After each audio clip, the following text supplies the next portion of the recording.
Welcome back. A long lost voice bringing us in today. And as we sat here getting ready, I'm glad to be back in the room with these guys. But as we sat here getting ready, we talked about the biggest sports story going around Buffalo. And that would be Gritty, the mascot, being the Philadelphia Flyers' new mascot. This guy embodies the city of brotherly love, unlike any mascot possibly could. And apparently got off on the right foot by blasting a fan in the back with a T-shirt from the T-shirt cannon. So things are going very swimmingly for the Philadelphia Flyers this preseason. Gritty has threatened murder of the Penguins mascot. He has terrified and delighted children across this great land of ours. This is the first time that the Flyers have been trending on Twitter since 1975. That's pretty cool. That's not true. They were trending when Brian Campbell killed Audrey Umberger. That's also a great point. And he slipped 2 minutes onto being onto the ice. And Gritty, this has all happened. He's only been the mascot for about 10 hours now. So what would you describe Gritty looks like like an orange fry guy. He looks like McDonald's. The top half of Mike Commodore and the bottom half of Scott Hartnell. He's apparently #pack your shit. #pack your shit. 7 feet tall.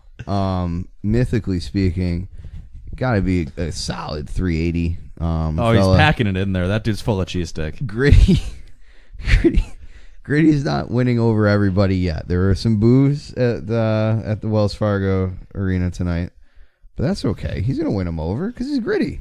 Flyers fans love Gritty. All he has to do is throw a battery at Santa Claus, and he'll be everyone's favorite mascot. Right, he's already shot a guy. That should bring him over huge in Philadelphia. That's a good first step. They love that. The Flyers. Why do the Flyers need a mascot? I'm confused not only by Let's go behind the curtain real quick. Jeff, you kind of like the Flyers sometimes. Yeah. Go on. Nobody understands. I have no answer to this, Bill. In all the time that I've spent casually watching Philadelphia hockey, this is the thing. I understand this less than the Dale Weiss contract, the Bobrovsky trade for Mason, the Richards and Carter trade, everything. I understand this less than anything I've ever understood ever in Philadelphia hockey. Incredible. Not just the need for a mascot in a sport where the mascot can never at any point be on the playing surface doing anything. Contraire. This mascot cannot be on the playing surface. Because he's literally incapable of standing skate up on the playing surface. It's not like, the Suns gorilla just can't handle being on the hard court or something like that, or the Philly Fanatic crashes into the wall at Citizens Bank Park. Bill, you're a father. You have small children of various sizes. They probably love like Sabretooth, right? Yeah, Sabretooth's a big deal. Sabretooth's a big, like, cuddly guy. Yeah. I feel like your children wouldn't have that same reaction. I'm 31, and I'm going to be afraid to go to sleep tonight. Just to be clear. So just those gifs of him staring at the camera. We saw Gritty trending, and I've been laughing about him all day. So 20 minutes before we go to bed, I show the kids the Gritty intro music, the Gritty intro video, and they're both doing the hip, the belly bounce, and they're turning around My oldest is doing the overhand clap like he's Scotty Riggs from the American Males, and he's going through and clapping, and it actually ruined bedtime tonight because while we were reading stories, the kids just kept laughing because they were thinking about Gritty. And then you left and said good luck to your wife and yeah, we came downstairs my bad, babe. That one was on me, but it's better getting kids bouncing off the walls than caffeine, right? Right. It so far so good. But the power of grit, we always talk about grit. It's my favorite thing in sports. It's one of those intangibles that you can always tangibly understand and accept. And now we have our beautiful tangential boy in Gritty over there in Philadelphia. We may go to a Flyers game. You can make contact with Gritty. He might shank you, but you can touch him. We may go to a Flyers game this year. What's the cheapest ticket? Probably the Panthers or something like that. Probably $7. It's probably very similar cheap teams to what we would have in Buffalo. Yeah, exactly. I'm very confident that we may have to get down to South Philly and just check that out sometime. So. It's a nice arena. I've been there for wrestling, but not for hockey. Congratulations to Gritty. You the real MVP so far this season. And nothing else of note happened at all. Ironically, Gritty is more attractive than any of the WWE wrestlers to bring you to the Wells Fargo Arena now. The costume that Gritty wears is somehow more intimidating than anything that The Undertaker could have drawn up. Gritty is a true psycho heel in the veins of early Kane. What Wildcat Willie could have done for WCW, but never got to that point. And that's a super deep cut. Ladies and gentlemen, Gritty has somehow overshadowed that a quarterback threw for 190 yards, ran for 2 touchdowns, and passed for 1, and nobody yelled at him because Josh Allen, ladies and gentlemen, has led the Buffalo Bills to a huge victory. Congratulations. 17-point underdogs, depending on what book you were looking at. Maybe it was 16.5. The Buffalo Bills, think they covered both spreads. The biggest upset in 23 years in the NFL by spread. The easiest cash of your life. Screw that guy that bet $18,000 to win $450. Sucker. Phenomenal. Absolutely phenomenal. Didn't even have to watch the second half. All the damage happened in the first half, basically. Which is great because I didn't get to watch any of the second half. So I'm maybe glad to that's hear a you tease say for that, the Bill. website later. Maybe. Look at that, playing it ahead. But yeah, let's talk about this performance, defense and offense. I think defense needs to start first because the pressure that they were getting on Kirk Cousins was incredible. Saw a number today from our friends. They're not our friends, but the people over at Pro Football Focus that the leading edge rushers in the NFL for pressuring the quarterback. Who's number 1? Jerry Hughes. No, close though, because he's number 2. Trent But who would Murphy? be number 1? Tied for number 1 with I don't remember who. Khalil Mack. Khalil Mack. So the fact that Jerry Hughes is in the same breath as Khalil Mack 20, is impressive. 20 QB pressures each, I believe. Yeah, is it's what it was. bananas. Regardless that, everyone's watching what Khalil Mack is doing, and rightfully so. That man is unbelievable. Hey, where did he go to college again? Some school just called on up UB the or road something there. like Rutgers that. killers. Yeah, but he's Killers. one. Get in And two line for is that.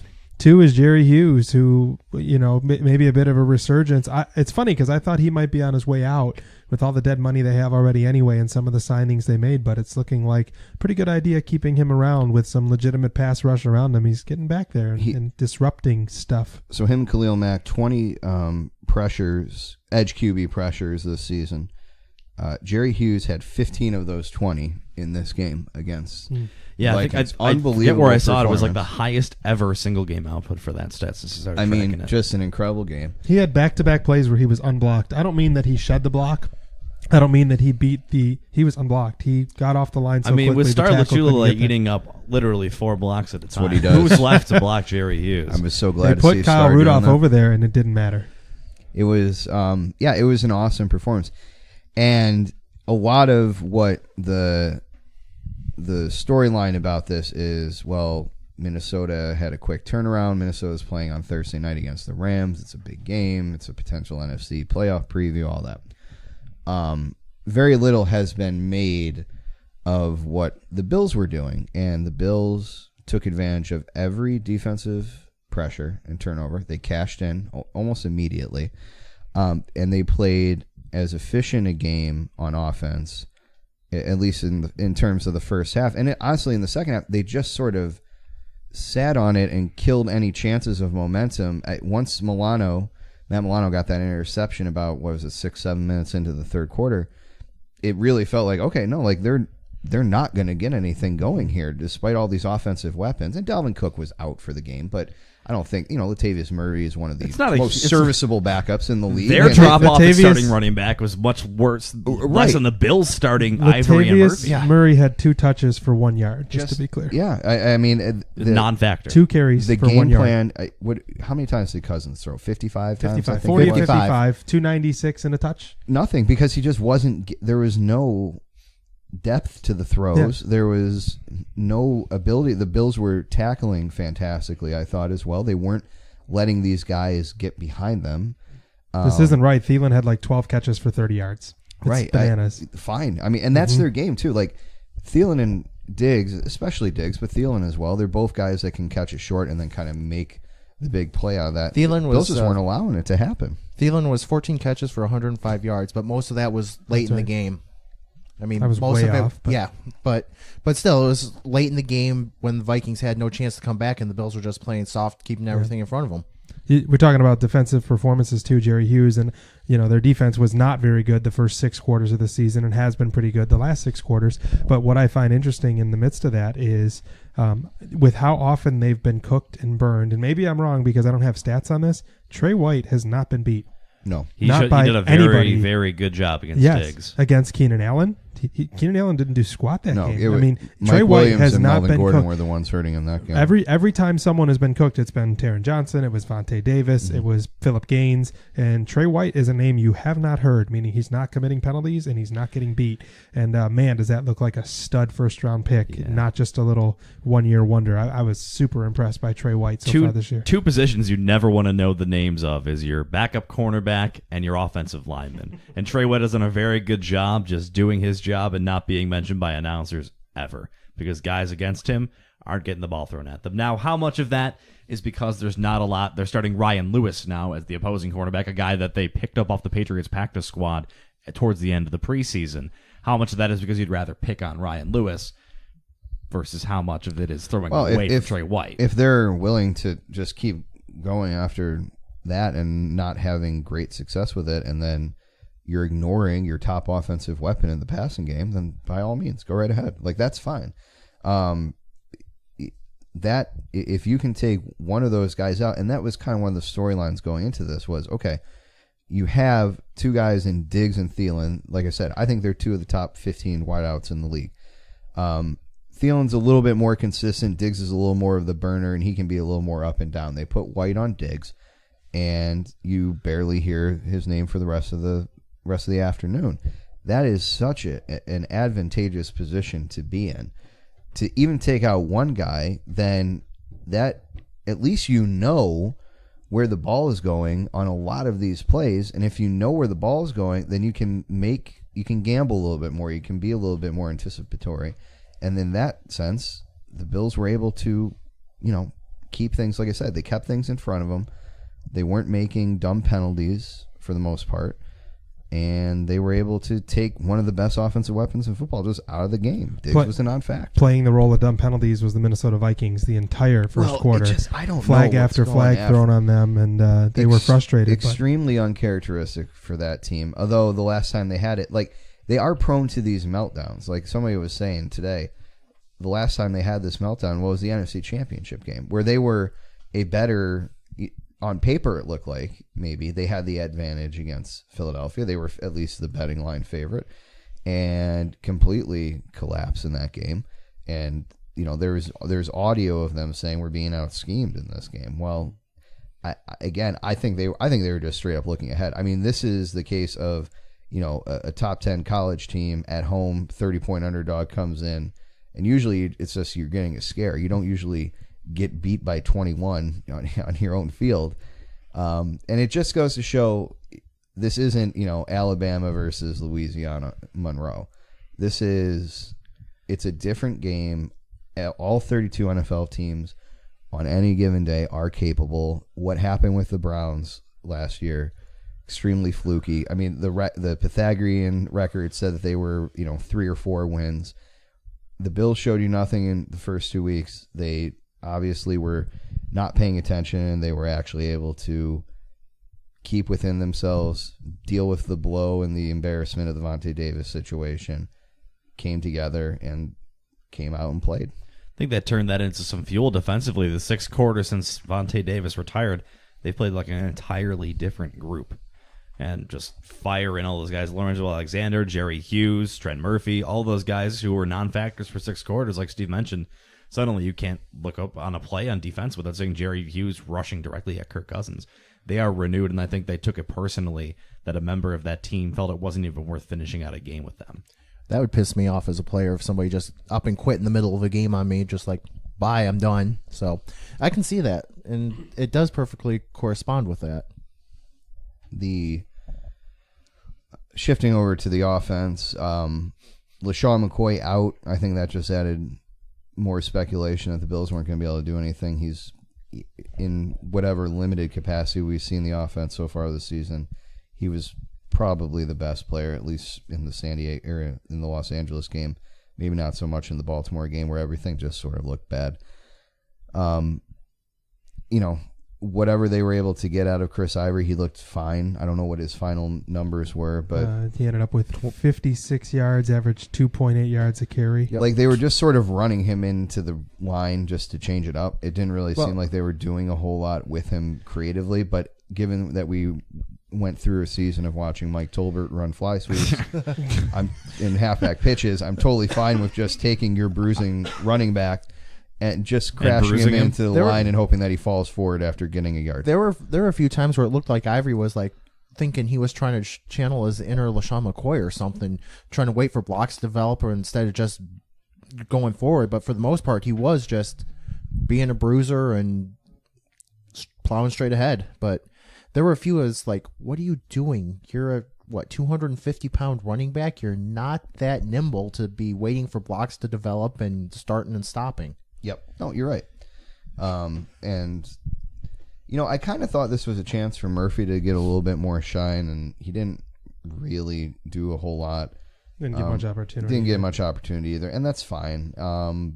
But he still averaged 4.1 per carry. I mean, let's not kid ourselves. The story of the game, Josh Allen comes in, 3 total touchdowns, an incredibly efficient passing game. I think, the accuracy, he was at around 68% for completion.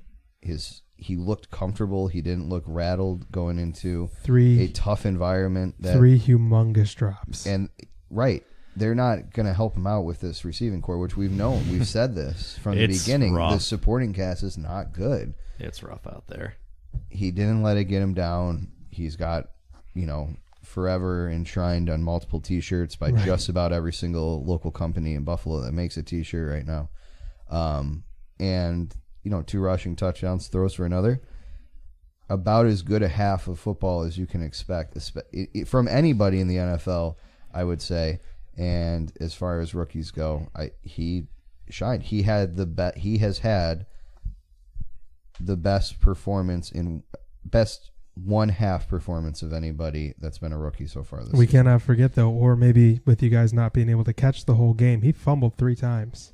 Just all 3 were recovered by him or his lineman. Right. And we could be talking a whole different story. Not that Well, the one shouldn't have been called a fumble, but still, that's kind of a stupid play to be trying to just kind of touch toss it to a guy who's streaking right in front of you about a foot away. The turnover luck in this game was incredible for the Bills. Yeah. Like, let's not kid ourselves. They got all but 1 fumble. I think Minnesota late in the game somebody recovered their own fumble on the punt. That's what it was. Every interception was for the Bills. The Milano interception, I mean, that's tip drill, but it's still a lucky interception in the way that tip drill with his feet. Tip drill with like Nebraska, Missouri '97. It was incredible to see that, but that was how the Bills won games last year. Like, they were, their Pythagorean record was about 6 or 7 wins. They won 9 games because they were getting all the turnover luck. Well, that came through for them yesterday, and that's okay because they didn't get a goddamn break at any point during the first 2 games at all. So I'm okay with it coming in waves like that. It's totally fine. After all that being said, though, I'm just amazed to hear so many Bills fans calling it a success. He only threw for 196 yards. He didn't even get to We have most clearly 200 established yards. that is not enough for a successful outing. Well, God willing, someday he'll get over 200. I hope so. Let's see if In a win. Holmes, who was it? Holmes that dropped that short arm, that pass that went right off his fingertips. Benjamin dropped pick 2. Your drop. There were a lot of them. What's that? Foster? Okay, up the left sideline. Benjamin's trash. I just see that guy traded at the deadline. Just trade him at the deadline, get some picks for him. I don't know. He doesn't catch with his hands at all. Everything catches with his body. And that was probably better when his body was a little flatter, but now that it rounds out, it's probably harder to trap the ball. Maybe he's still again. not adjusting to the it's protruded stomach. as a person who's put on weight slowly over the years, I can relate, man. It's tough. Justin just stepped in here from his wedding. Glad that he can finally make it in here. what's up, homie? Looks like the wedding just ended 15 minutes ago. Hey, how'd it go? We're sharing a mic, so No, I know. That's fine. Steve makes triumphant return, so I'm That's sitting right. here producing. Looking. You've been married for about 2 full days now, man. How's it going? It's all right. It's Let's talk about the Bills. Yeah. I'm talking about the fucking wedding. Yeah. It's over. Guys love wedding talk. If there's one thing I know, is the ring weird? Yeah. Yeah. I keep All right, that's keep good. clicking. Yeah, Keep doing the old Frank Underwood. you do like the spin with it and stuff.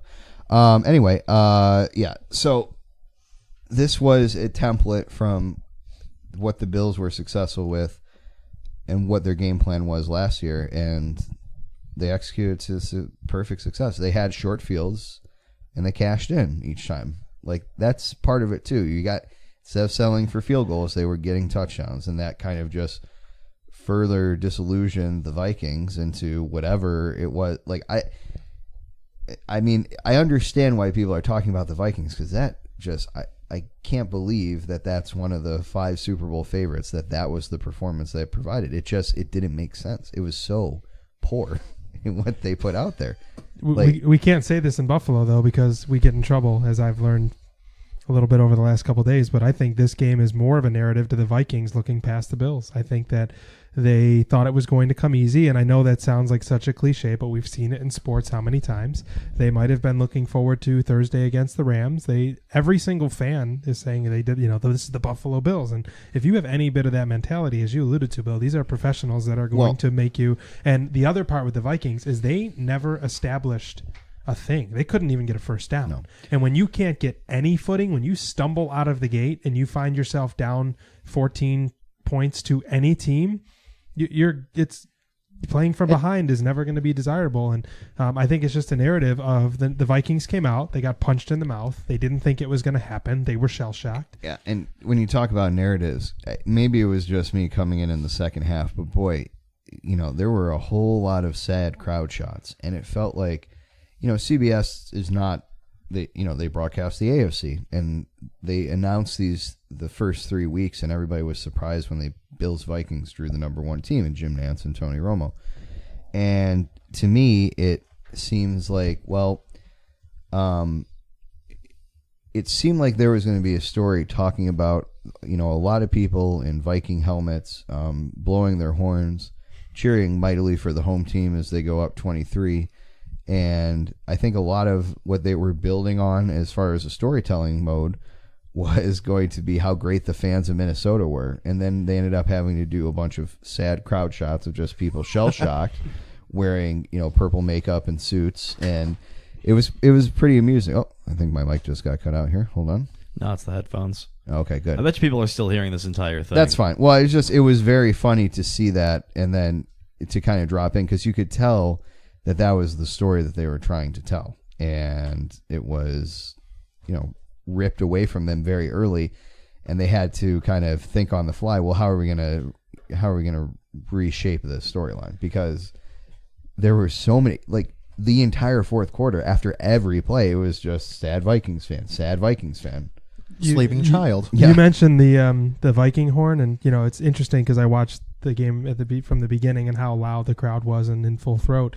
And eventually they resorted to the point where they were playing the Viking horn because they downed a punt inside like the 10-yard line. So like the Vikings down a punt and the Bills are starting from their own 7. And then that's the old Brian nothing Mormon else train whistle. And then the fight song that they played after missing the 2-point conversion, so now they're down 27-6 and they're still playing. And it's like, how many sad shouts have we heard over the years? Like, it's 53-7 Patriots. The Bills make kick a field goal. 53. Yeah, they would have kicked a field goal. What are you talking about? So relatable. That was nice to see it in somebody else's barn to have that happen. But yeah, it was a thorough ass kicking. I don't know what else to say. The Bills were the better team in all aspects. They were the luckier team in all aspects. They cashed it in. If they play 10 times, who wins? I think the Vikings win win 9 out of 10. Right, that was exactly. the 10, and it was a complete train wreck in all aspects. Mike Zimmer was obviously furious, but again, for them, I think part of it is they're traveling to Los Angeles. They came off a big division game against the Packers. They had a big conference game coming up that they next. should have The Bills won. are 17-point underdogs. And the Bills They had look something to past prove, it. though. Yep. And they did. Oh, this isn't to take credit away from the Yeah, Bills. no, I think the it's- Bills it's a defense whole- played sides. super It's a whole well. lot of factors. It's a perfect storm on both sides. Yeah. And it collided, and this is the storm that it created. You got the game ball there for the Bills was Leslie Frazier. Frazier. So he ended up calling the game, which Is his job. it is his job. I think there was a lot of anticipation that he was not going to be after we saw the Zapruder film of Sean McDermott with a play sheet on his hip last week. Turns out that the defensive coordinator is still doing his job. He was not fired. And, he called a great game. And right now it's starting to look like, okay, well, maybe this thing is getting fixed. Maybe it's the schemes are working. I don't know what it is. I don't think the But Bills something are has as good as they changed. showed on Sunday. I also don't think that the Bills are as bad as they showed they were in Week 1 and 2. The Bills are somewhere in between those 3 games, and they're going to win some games. They're not going to. This isn't the sky is falling. We're not as bad as the 0-16 Lions. This is a team that's still figuring out its identity and figuring out what it's going to be. And it's annoying on the journey because you see flashes like that. Like, Justin, you put in the Slack yesterday, is like, this is the Jerry Hughes that like we want to see all the time because he's capable of stuff like that. There's a lot of guys on this team that are capable of a lot of things. It's just that you hope at the end of the day we see more of that Jerry Hughes, more of that Trent Murphy, more of that Matt Milano, more of that XYZ player than we do the versions that played weeks 1 and 2. Well, how much do you think it has to do with, and they played great regardless, but how much do you think it has to do with that the Vikings became very one-dimensional very quickly? They only rushed the ball 6 times. Well, they were forced into that position, so. Sometimes I do feel like teams abandon the run so quickly, but I also think that if they have Dalvin Cook in there, maybe they're trying to commit at least a little bit more to it. I think that the guys that were in, they just didn't have any confidence in them, or for one reason or another. I also think that the offensive line was just in shambles for whatever reason yesterday. I don't know if they had. I don't remember hearing of any injuries. I'm not saying that they. I don't know if they had their full complement of starters. I don't know, but I thought that offensive line. They're a good offensive line. I don't think they're considered an elite one, but I don't think that they're considered bottom of the barrel. Well, that left tackle was about as quick as a road cone yesterday. Yeah, he just stood there. Couldn't move. Yeah, like you said. I mean, the fact Jerry Hughes got 15 edge rushes, like that's like. Do you remember that J.J. Watt game in Houston against E.J. Manuel where he never got a sack, but I think he got like 8 QB pressures or something like that. Didn't he also get the returned the right? And it was one of the greatest defensive performances I've ever seen, even though he didn't record, the stat that we all care about in a sack. And Hughes didn't really show up on the stat line too much either, but he was constantly in the play and basically stirring up shit. The modern offense is so much based on timing, and quarterbacks, I think I heard over the past decade, quarterbacks used to take about 3 seconds to get the ball out. Now that it's down to like 2.5. Like they've really cut down on the time, and so much of it is that precision route running where you know where your guy is going to be at all times. If you can disrupt that timing and you can disrupt the flow of the offense, and it's very difficult for defenses in a modern era to be able to do that because there's so many. Look, ask Clay Matthews about modern NFL football right now because we got guys that are the Dolphins player who, according to Adam Gase, tore his ACL because he was trying not to get a personal foul penalty for landing on the quarterback, shifts his body different and tears his ACL. Second straight week, Clay Matthews has been called for a really controversial roughing the passer in the game against Washington. I mean, it is difficult for defenses to be able to do anything, and it almost feels like in that case maybe pressures are better where you're getting near the quarterback and not necessarily like sacking them. And the fact that Jerry Hughes can contain himself, we know how prone he is to getting personal foul calls on him. Like he's one of the all-time guys in Buffalo history that seems to always be getting those. He kind of avoided that yesterday, and look what the end result was. I love how it's illegal to tackle a quarterback head on and fall on top of him, but it's okay to hit him with your shoulder in his spine from behind and just crush him. But that's okay. But it's a really poorly worded and enforced rule in many ways. And now it's like, is part of this because of the concussion lawsuits? Are they really? Is this going to fade out by week 8? I don't know what's going on. And it's like there's no rule that they can put into the game that's going to make star quarterbacks not get hurt. Example is Jimmy Garoppolo tore his ACL. Entirely unrelated thing. Non-contact injury, basically. They can only legislate so much of what they want to legislate out, and I get that the concussion things are what they are. I get that they feel like their numbers drop when guys like Andrew Luck and Aaron Rodgers and XYZ person don't get to play because they are hit and they are injured, but they're never going to be able to accomplish what they want to accomplish, and all they're going to serve to do is make the game frustrating for fans to watch and defensive players to play. And that's what makes yesterday's performance that much better, in my opinion. Because Jerry Hughes did all of that, did not draw the flags, right? Played exceedingly well and impacted the game. Yep. Even Trey Roy got called for a controversial hit yesterday. super clean hit, but the impact of it caused their heads to collide. And that's a big part of it now. It's like, I don't know how you can even... What do you tackle? You finish, like, even in lots of sports, like in wrestling, you finish, your double leg, which is essentially what you're trying to do with the form tackle in the NFL. Like, they're similar, and you're trying to get the momentum onto the guy. Like, I don't know. It's really tough for these guys right now. I do feel legitimately bad for them because something that they've been taught their entire lives, they're trying to have to adjust on the fly. You talk about Clay Matthews, and if you want to talk about the type of player he is, in his whole career, he had 4 roughing the passers. Right, like 3 this year. Clay Matthews is not a dirty player, and he's been playing for a little bit. Yeah, about a decade now, if close to it, if not. And with over. how many times he's hit a quarterback, right? You would think just by the law of averages, he would have had more than 4 coming into this year. If he was a dirty player, you would think he would, but. Right. I mean, but he only has 4. This isn't like James Harrison or one of those guys. Ndamukong Suh or whatever. Yeah, grabbing like someone by their face Hainsworth. mask. Right. Yeah, Hainsworth. Did you guys see the letter of the law? How it's explained that it is like the wording of it includes things like unnecessarily or like intent to injure. Like that's not in the unnecessary roughness or with an unnecessary amount of force is in the ruling. So it says you cannot land on top of the quarterback with an unnecessary amount of force or whatever the word is. Right. But the word unnecessary is in there. So to the letter of the law, when they say you can't land with your body on top of the quarterback, but that word unnecessary needs to be thought of by these referees, because when Clay Matthews is coming in with his, head next to their stomach, arms wrapped around their torso and takes them down, there's nothing unnecessary there. He's finishing a tackle. What is it going to be? What is it going to be soon? You just wrap up the quarterback and stand there? 5-second hold. 1 to 3. But yeah, then they slip out like Eli Manning and throw the ball to Tyree. You saw Drew Brees yesterday do that spin move? Mm-hmm. If it wasn't for these new rules, he'd be dead. He would have been, because the safety coming down on him, if you didn't see it, the safety coming down on him checks up. And it's definitely... Brees rolls left, and the safety's got the target lock on him, right? And he takes 3 strides and checks up, and Drew Brees hits the circle button, spins around, and dives into the end zone. And if these new rules weren't out there, if they weren't protecting quarterbacks, Brees probably is broken in half right now. It is letting guys like Drew Brees and before him Peyton Manning and now Tom Brady, and these guys are all having longer careers because the rules are so slanted in their favor that they're not getting hit. I mean, that's just a fact at this point that quarterbacks were never playing this long in the 60s and 70s, and ultimately I think the cause, well, I don't even know if the cause is noble, because the cause is to prevent getting sued because money.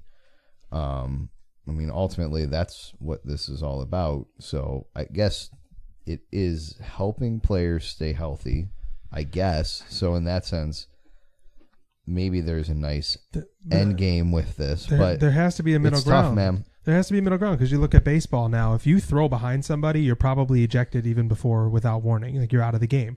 But that is because you're intentionally throwing at somebody, and you will injure them. And I don't remember the player that got hit this past season with a hit on his in his head, and he was actually okay, and he played the next day. But might have been, was it Acuna for the Braves?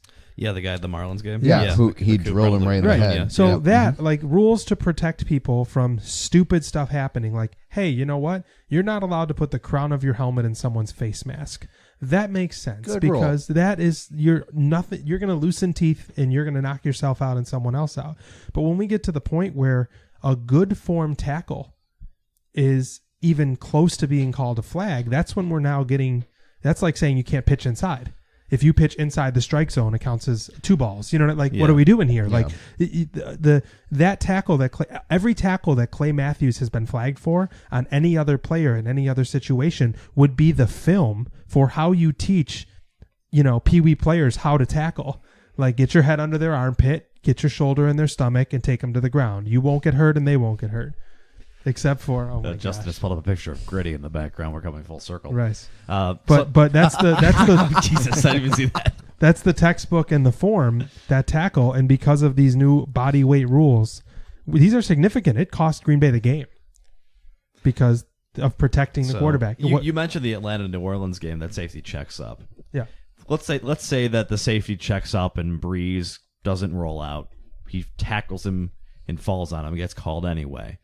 At which point does that safety stop thinking it's worth it to check up? Yep. It's like, okay, I can. If I'm going to get a flag I anyway, can let's let get my up money's and worth. escort him to the ground and get 15, or I can just blast him and get the same penalty. Like, why should Clay Matthews ever take it easy on a quarterback ever again? And you Why wanna- shouldn't Clay Matthews just drill the crap out of the next And when guy you who's in talk front of about him? longevity, though, and I know that this is maybe a bit of an anomaly, but Brett Favre played how many straight games, and he got smoked. 300 plus. Yeah, something and like Jerry Hughes was the one that knocked him out. Actually, he missed a start for the Vikings after Arthur that game. Motes. Arthur Motes, that's Yep, right. That's don't right. cross the moats. Correct. But regardless, like there were guys that stood back there and got blasted, and I'm not rooting for these quarterbacks to get their teeth knocked out. But there's a difference between a dirty hit and a good, clean, Correct. hard hit. Even if it does jar their teeth a little bit. Yeah. Like, I mean, there's also a reason that it's illegal to hit with the top of your helmet. That's a safety issue too. But I mean, at what point are they going to realize that there's this line between dirty and hard and clean? And people, Well, I think they're well past that line at this point. Like, I think a lot of us in this room would agree. Rules to legislate leading with the head and tackling, right? okay, because we don't want people to like have tons of concussions, get out of the league. We and see you'll the, hurt yourself. Right. Yeah. Neck injury. That's we how want that's actually good how, form tackling. that's actually how Kevin Everett got hurt that one time. Is he hit somebody with the crown of his helmet? Yeah. The true answer, and they will never do this, is you remove helmets. Like rugby, And Australian I rules football. guarantee you that you would see a great decline in head injuries because people wouldn't be able to use their head as a weapon anymore. Well, some places Self-preservation, and then you're not like I think it would work. But some places do teach tackling like rugby form tackling instead, and try to transfer it over to football. it was I think Seattle. I think that's the main one I've heard in the NFL. Someone has been one or two teams, and I think the Seahawks are the main ones have been trying to teach their players a different form of tackling, essentially, like you said, like a rugby tackle. Right. Because when you're not wearing headgear, you're not going to put your head in it. Right, exactly. You're not looking to keep it. And I mean, you could still wear like protection on the ears, but I'm talking about, I think people think when they're running that fast and they're able to use any part of their body as a weapon, the head is inevitably going to be used as part of that to, jar the ball loose or knock the player out. And Just ask Tywan Jones. we'll see what comes of it. But certainly the tenor of this stretch has been changed.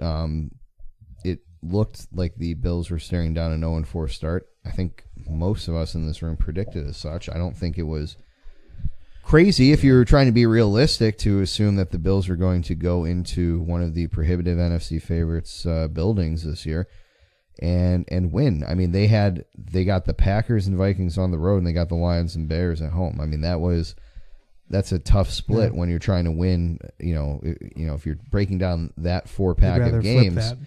it seems very difficult to even contend with that. Well, here we sit now, teams 1 and 2.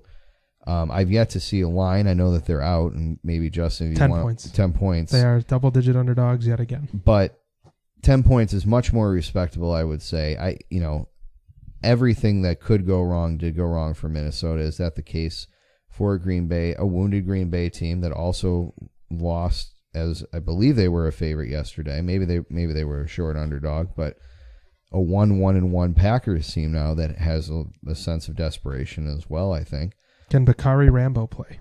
Because he picked off Aaron Rodgers twice the last time the Bills beat Green Bay. That was 4 years ago, the debut of the All Blues at home. Let's do our statement with Pat before we get into the next Good one. idea. I forgot about our good friend Pat. Let's check out the PAT with Pat Moran. What's up, guys? Pat Moran here from the Moran Analytics Podcast, teaming up with my friends at the 716 Sports Podcast to bring you the PAT with Pat, something I'm jumping on for weekly during the Bill season, offering a specific thought or two following each game. And just like we all thought, we all expected, and we all predicted all along, we're talking about the Bills going into Minnesota and dominating the Vikings in every phase, a team that many, including myself, frankly, have picked to represent the NFC in the Super Bowl. Obviously, I'm joking about this Bills stunning victory being anything but expected. But here's something I'm not joking about. I think what you saw this week was a team that was flat out pissed off. This looked And this felt like a team that was tired of everyone telling them how bad they are. Just after 2 games, they're tired of the mainstream media, tired of podcasts like this one and like mine, tired of blogs, tired of radio, tired of fans, tired of everybody throwing them off a cliff after 2 games and leaving them for dead as NFL bottom feeders, which does lead to something else as well. You know, just 1 week after I blasted everything and anything about the, and I'm using air quotes here, trusting the process, this week I think that process kind of fought back and connected with my jaw once or twice. I'm a little bit staggered here. I mean, I got to give Sean McDermott some credit today. You know, for the very things I blasted him for last week by cutting guys like Jeremy Curley and benching Vontae Davis, which make no mistake about it, that's what ultimately led to him quitting. This is a culture where McDermott wants guys who are going to completely, and I mean completely buy in, and he's going to accept nothing less. He wants a room full of guys that believe days like Sunday are possible when no one outside that locker room believes it. I'm still not convinced in the slightest that Sunday was sustainable for this roster, but whatever, man. It was one hell of a Sunday fun day, and it gives fans plenty of hope for the future, which frankly we saw none of over the first 2 games. So let's just, I guess, trust the process and see what happens. If nothing else, Sunday certainly bought them more time and showed that this is a locker room that if we don't believe in them, they believe in themselves. All right, one last thing too. Whether it's this podcast, whether it's mine, doesn't matter. I invite Buffalo sports fans to go out there and support as many local podcasts as possible. Thanks. Talk to you guys next week. Thanks to our friend Pat Moran. Check out his podcast, the Moranalytics podcast. You can find it anywhere podcasts are. Good show that guy got. He does have a good show. We're happy to have him along for the ride for this weird journey that now I think we sat in here last Monday basically resigned to our fate of, dear God, this terrible football team is going to walk into Minnesota and then walk into Green Bay. And suddenly it doesn't feel crazy that this team could at least compete on Sunday. Any given Sunday, baby. Any given Sunday. Packers have had a weird season so far. Miraculous comeback against the Bears to win Sunday night week 1. A tie at home to win or to tie Minnesota in week 2 in a battle of the main contenders, I think, in the NFC North, and then first road game of the year for them, and they lost to Washington, I think 31-17. Yeah, Adrian Peterson ran all over him. Yeah, speaking of unsustainable. On a sprained ankle, apparently. So, yeah, weird season, kind of a weird schedule already. Their third home game coming up. Not too many teams have had that so far. And for Green Bay, a team historically that's been excellent at home, Aaron Rodgers, at least non-playoff games, is almost unbeatable at Lambeau, consistently a winner. We don't still know. I mean, he's healthy enough, I guess. My knee. Sorry, just right. that interview after the first game. Yeah. What happened out there? My knee. He was all doped up. He was very high on narcotics, but that's fine because he played and beat the Bears, and that was great. So, like, really all over the map. The 2 best teams that they've played, they haven't won against, and every one of their games has basically been down to the wire. So now Buffalo, 10-point underdogs on the road at Lambeau. Once every 8 years get to go there. So kind of a unique venue. Looks a lot different than it did the last time they were there. What do we think? We thought last time it was going to be nothing but pain, and everything turned into pleasure for the Bills. So it's certainly, they're the prohibitive underdogs, but it's this still one feels kinda, like a smaller mountain than Minnesota. Yes, did. it does, mile. but it just feels, is And it that's too not much? because they won. Is it No, too much it's to go not back entirely to because back? of one. You have Green Bay, who Rodgers is playing, but is definitely not 100%. That knee is bothering. They have no run game They have whatsoever. no run None. game. Their defense is okay, but they're not great. Just let Clay Clay Matthews let can't Clay touch the Matthews hit Josh quarterback, Allen so- every play, and then you'll just get first downs. I mean, Just let 'em it have doesn't free feel release. crazy. I don't think they're the favorites, and I don't know if I feel confident saying that they will win. But I don't feel like it's unreasonable that they will compete. I could see offense putting together a more complete game and a more complete execution of the game plan and lose this game by 14 than what they did in Minnesota. Like, I can see McCoy comes back. I think McCoy comes back because I think he wanted to play. Yeah, I think he was on close. Sunday, and I think it came down kind of to the near the end of the week. So it wouldn't shock me there. I could see better statistics for Allen and for the wideouts in the passing game. But it seems like, look, we have 6 quarters of absolutely horrific defense, and we have 6 quarters of great defense. What is what? What's the reality? And I think what's it's somewhere not? In the middle, like Jeff implied. And if are they going to get 3 turnovers again and No. start with the ball inside the Green Bay 20? Right, they could get 3 turnovers. One of them is going to be on their side of the 50-yard line. I know we're backtracking a little bit, but you're talking about the offense and McCoy back in the lineup. One of the things that I noticed about Allen is he did not check down too quickly.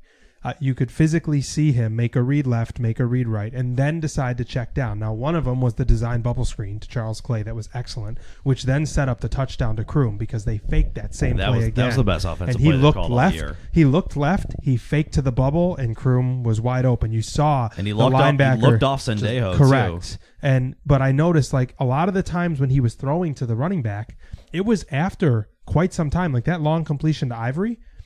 Allen stepped up in the pocket, turned around, broke the pocket, and hit Ivory in stride, who was 8 to 10 yards past the line of scrimmage already. And there wasn't a panic. There wasn't they're not there, got to check it down. I don't remember very many plays where he dumped off. I mean, it felt like a lot of the short passes were designed to be that way. Swing passes, passes out to the flat, bubble screens, Rhythm not passes. settling for nothing's down there. Oh my goodness, got to pass it to the guy that's open on 3rd and 7, 1 yard in front of the line of scrimmage. He threw it downfield.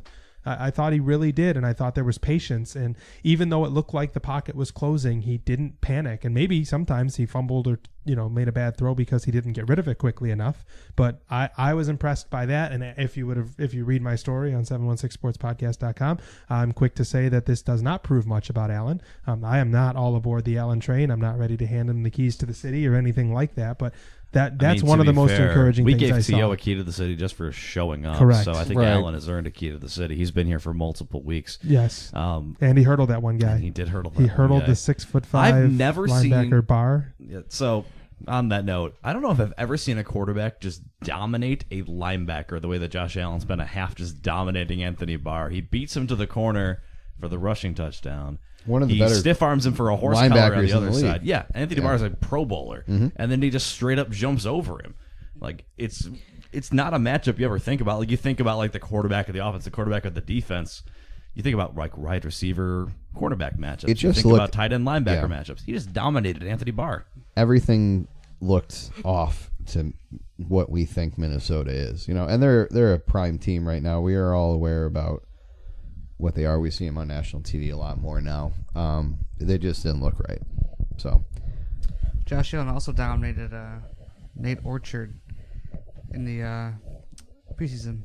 Single-handedly got him cut, in my opinion. Now he's a boo.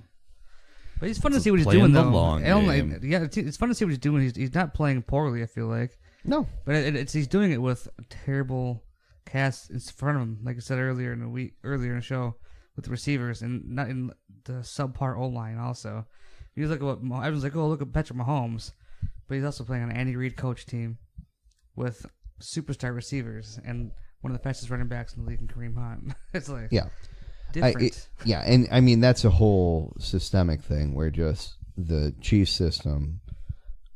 I don't know. Maybe the Rams compete with them at this point, but everybody else looks like they're running slower than those two teams at this point. And even teams that we've said like we've admired their offensive prowess for years, like the Packers and the Patriots and others, just seem to be struggling right now. And they're what I like about the Chiefs and the Rams and the Eagles, I should say too. And although Carson Wentz hurt.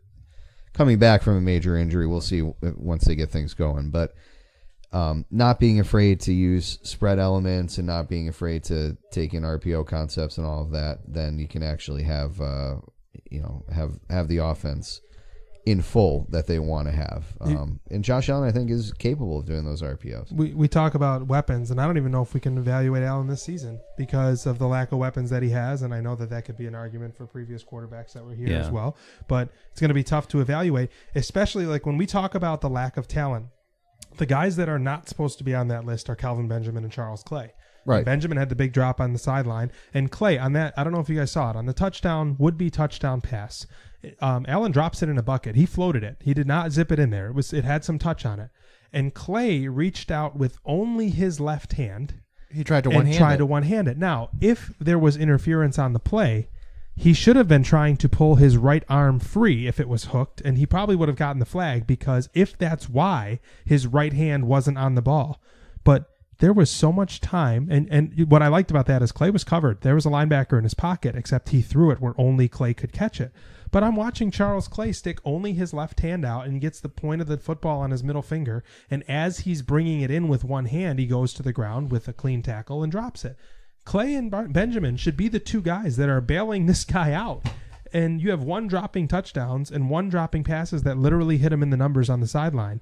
And I don't know what Clay is doing there, trying to be fancy with one hand or if he was being interfered with, but I'm angry about that play because if you're going to help this kid out, that's a catch you have to make. Right, and that play gets swept under the rug because it didn't ultimately matter in the score yesterday, but you figure how many times are the Bills going to be 4 scores up on anyone? That having a lead like that, let alone a lead like that on the road at a top-flight team, is not common for anyone. You can't take those plays for granted. You got to make sure every point you can get goes onto the scoreboard because if you start leaving those plays on the field against teams when you're in a 3-point game, that comes back to bite you real quick. Play the shoulda, woulda, coulda. If Robert Foster catches that, if Clay catches that, if Benjamin catches that, you have Allen's 21 of 25 or whatever it is, and that Robert Foster play was going to the house. I just can't believe that we're relying on Robert Foster to They be that brought him guy. in to be the deep threat, and the good news, guys, is he's a deep threat. The bad news is he can't catch a cold. He can run. Yeah, you can find a lot of guys out on tracks that can just run in a straight line. It's the catching of the football that is the apparently one out developed of- skill he needs. Apparently, 1 out of 2 of the skills you need to be a deep threat is good enough. Yeah, maybe he's just deep. He not the looks threat. like early Just trying to age take the lid off. Marquise Goodwin, Run. who could Run, just Forrest, never run. hold on to it. Yeah. So what do we think this week? Bills at Green Bay. I don't know. What do you I think it comes crashing down to earth. I think Allen throws 2 picks. I think that he gets bottled up a little more, that he's not going to be able to run as freely as he did. I think they struggle. I think Aaron Rodgers does what Aaron Rodgers does. I won't call it a blowout, but I could see, a 31-20 loss or something like that. I was about to say Packers 27-20. I think they really do play well and keep it close. 28-17 Packers. I'm thinking it's going to be like 33-21. I just don't see how the defense can do it again. If they can do it again, if this is a thing and the defense is going to actually, after a game and a half, show that they're going to be much better than even last year's performance, totally changes the tenor of this season. But I got to see it one more time, and I think that you're playing still one of the better offenses in the league. So Yeah, I 33-21. don't think Josh Allen or the Bills falter. I think Aaron Rodgers does Aaron Rodgers things, and the Bills lose. Yeah, this is about a hard of a back-to-back road trip as you can make in the NFL. It's they passed step 1. Can they do step 2? We'll see. I mean, going into the season, if you said the Bills were at worst going to get a split going into Minnesota and going into Green Bay, how would you feel? I'd be thrilled. 1-3. But right, it felt like it was so hard. It felt like the Baltimore game. I think you're allowed to wonder now what would have happened if the game is played with Allen under center from the get-go, and if I don't think you can take anything from the Baltimore game. Yeah. Just a bad weather game is just got too many factors in it. And then you wonder, if things could have actually gotten going sooner against LA. I mean, they had no answer. Okay, that for point Melvin Gordon is definitely very valid. Gordon just killed him in the first half. They couldn't figure anything out with him. He was Phillip Rivers was basically perfect, and Melvin Gordon was killer in the first half. And that just they're just way too deep of a hole to dig out of. They put themselves behind the 8 ball in those first 2 games. Like, how I wonder if you think about it, how big is that 15-yard penalty the Vikings took defensively on that first drive? That's a 3-and-out. Minnesota's giving the ball right away. Right. Instead, they take a penalty. Bills drive down the field and score. In the first 2 games, the Bills weren't doing anything on offense in the first half. Their defense was getting exhausted, getting beat down to a pulp. They got a second life. Then they get the turnover, the fumble on the first drive. It's an entirely different game, I think, if that penalty does not happen. They did to Minnesota what the other 2, Baltimore and the Chargers, did to them the first 2 games. Yeah, instead of the Bills making the mistake, it was their opponents making the mistake. And the Bills, I mean, I think it was like 20 minutes to 10 time of possession in the first half in favor of the Bills. It just felt like it felt like the script was flipped. That was the exact game that I expected, but the roles were just entirely reversed. I expected the exact same things out of those other 2 teams. Can we zoom out a little bit and talk about the rookie quarterback situation in the NFL, where we have every first-round pick but Lamar Jackson now starting? Josh Rosen was called the starter this morning, was declared the starter, whatever word you want to use. I felt awful for him, because in week 2, Arizona was getting blown out and Josh Rosen was riding the pine. In week 3, Arizona went down 6. Hey, kid, go win us the game. They were down 2. Yeah, and unfortunately he threw 2 picks because Sam Bradford was not very good in that game. Surprise, surprise. But Josh Rosen, literally, you want to talk about breaking a young kid's spirits.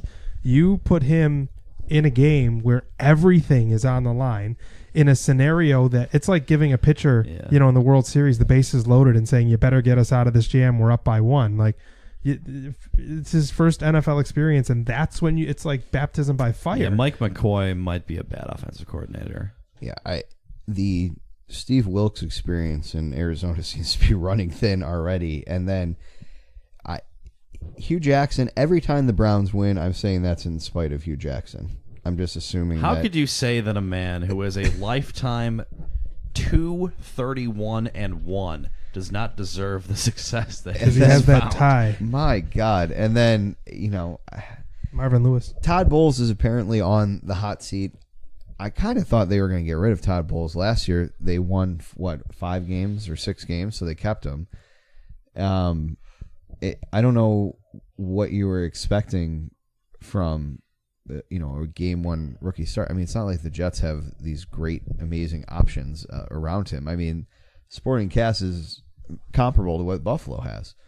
So I don't really expect. I would think that at least you can get Bulls the year. I'll take a Nunwa, Anderson, and Pryor over Benjamin, Jones, and Holmes. Yeah, but Anderson and Pryor haven't done anything this year so far. Yeah, I mean, they're still better. Well, maybe. I don't know. I'm just saying. I think that there's opportunities here for all these quarterbacks. I would actually say, coaching wise, from what we've seen, Allen's in the best situation.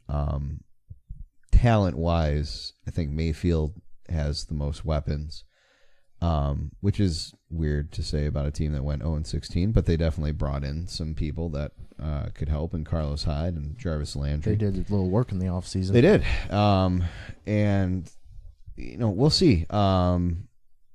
So far, I would say that Josh Allen has... It's hard to compare the 4, just all 4 have come in on very different scenarios at different times, but Josh Allen has done, at least this week, comparable to what Baker Mayfield did and better than what Sam Darnold did. So I have one more question about a prediction.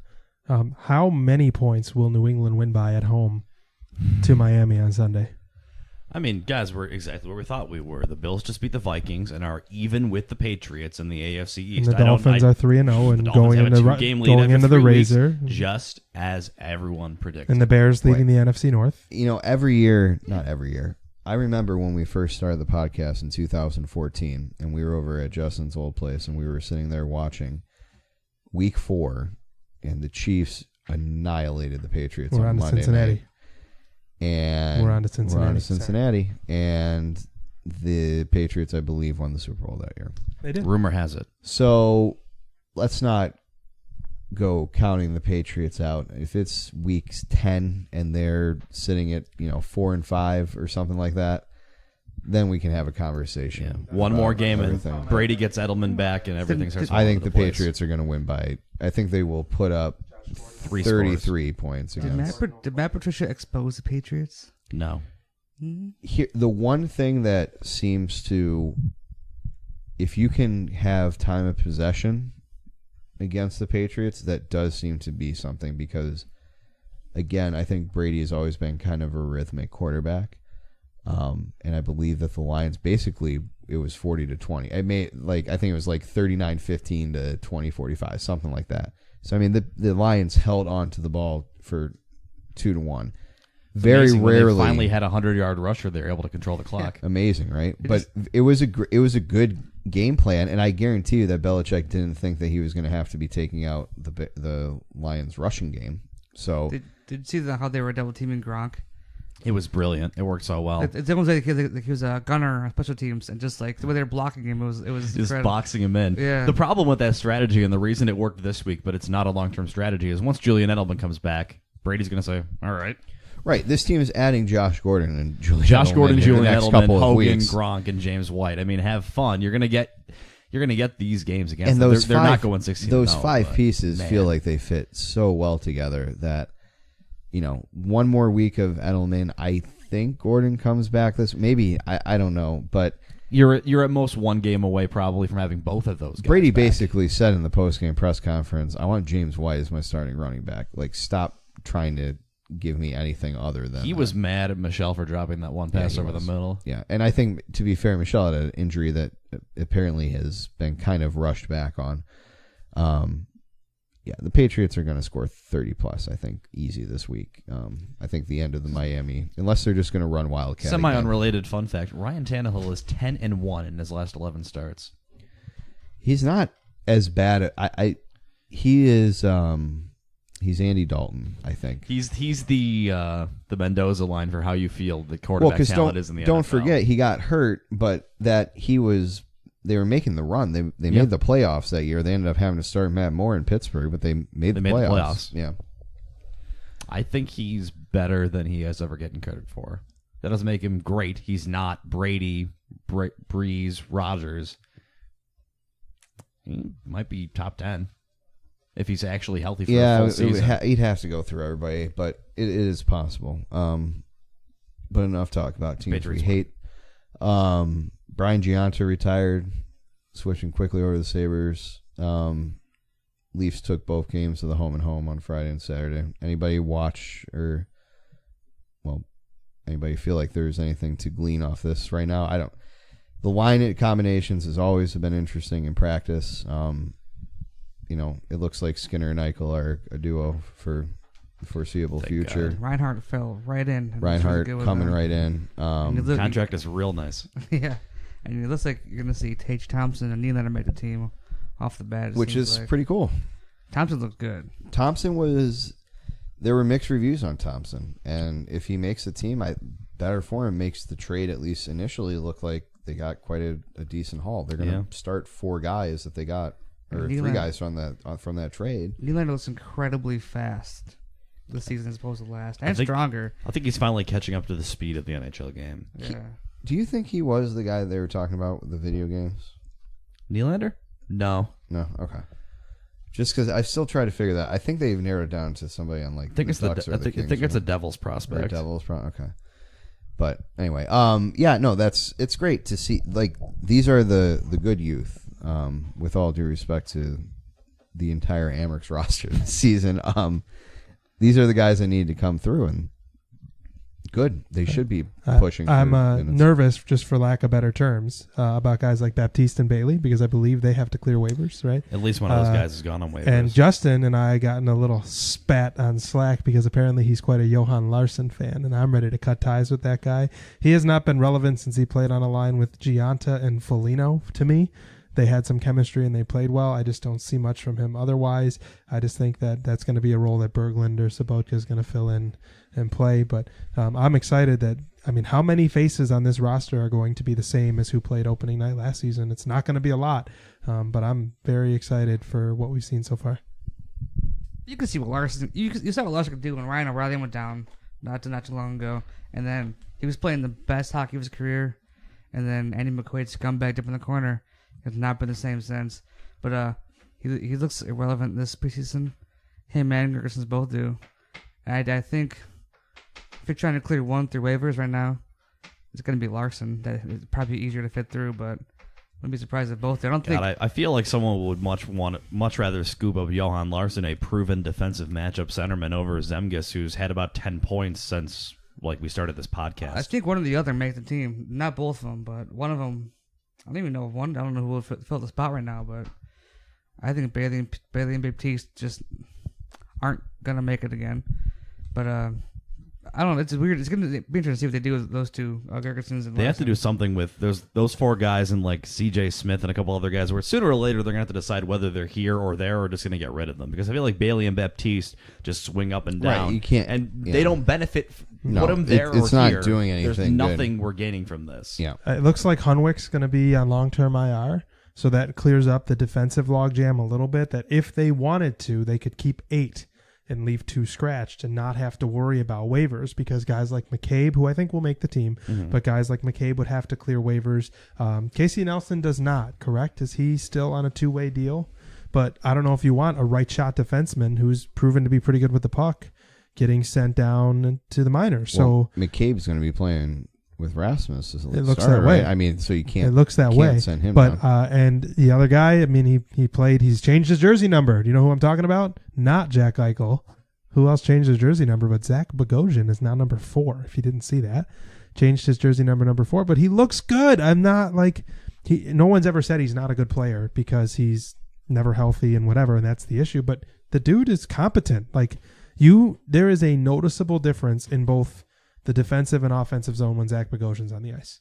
He's good, and if he stays healthy, he's just got to stay he's on good. this. And for the amount of money he's getting paid, he should be good. And his contract's up after this year, right? So there's one more. I thought he had one more. Maybe Might I don't be. know, but Might be. he's been here for a long time, and it would be nice if he had. He's been here for a long time. It would and played be- 7 games. It would be interesting if he had his career year, and then the Sabres have to make a decision on what to do, because it's felt like for years they wanted to revamp that entire blue line, and every year pick and choose a couple things, and maybe he's the guy to maybe ship out potentially, but we shall see. Opening day now, 10 days away? Yeah, I'll be there. We're Got my Can't be tickies. soon enough. I'm so excited Me for coming hockey. up to preseason. Where they're playing in Clinton, New York tonight. It was like one of those craft hockey. I think it's tomorrow hockey night, right? or is it tomorrow night? against Columbus. In Clinton, New York, though. That is Clinton, New correct. York. Finally, you get your NHL game. For our 2 listeners out in Clinton, No, Thanks. they've been have fun, y'all. Have fun. clamoring for that for a long time. Clinton, New York, of course, next to Hillary, New York. Beautiful town. Looking forward to that. With Rodham right in the middle of the two. Rodham. There probably is a Rodham, New York. Sounds probably like a township. right up in Rodham, home of the Rodham. near Old Ford or something like that. I don't know. That just about does it. Justin, magical evening on Saturday. You look beautiful in your suit. Bandits announced co-head coaches. Sorry, got to. Oh, yeah, no, lacrosse. Yeah. That's cool. Draft coming up. John Bandits selecting Tavares. 3rd and 4th tomorrow at the draft. How'd they pull that off?